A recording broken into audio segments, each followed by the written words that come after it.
And very good morning to you. This is the Talk of the Town. Our guest this morning is the COO, the Chief Operating Officer of Advocata Institute, the award-winning one at that, is Mr. Dhananath Fernando. Jolly good morning to you, Dhananath.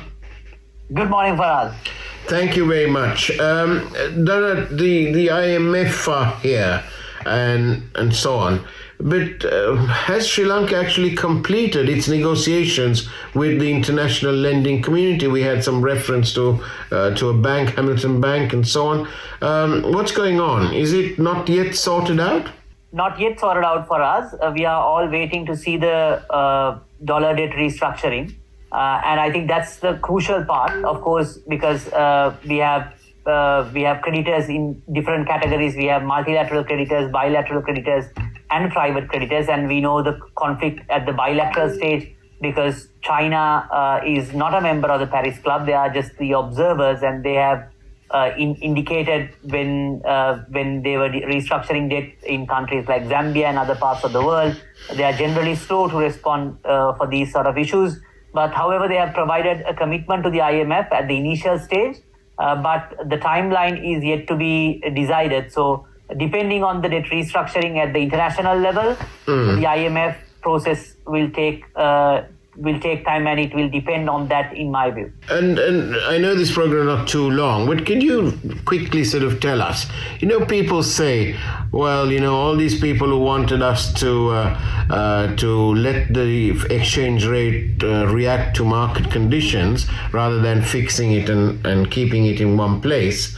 What do you say to the public who say, look, thanks to this dollar rate moving around like crazy, several times more now, all the prices have got expensive and our salary is still the same, and some people can't afford to buy milk. Basically, for us, the exchange rate has to be looked at on two other variables, that is the interest rates as well as reserves. So interest rates, reserves, exchange rate, these three components are going hand in hand. We can keep the exchange rate stable by diluting our reserves, but at one point we will not have reserves like what we experienced, and at one point again the exchange rate will crash. The other option is we keep the interest rates changing, but if you keep the interest rates very high, we know it's very difficult to do businesses. The other option is we allow the exchange rate to move, to be volatile, but that will also have problems for importers and exporters. So those are the three things that we have to keep in mind.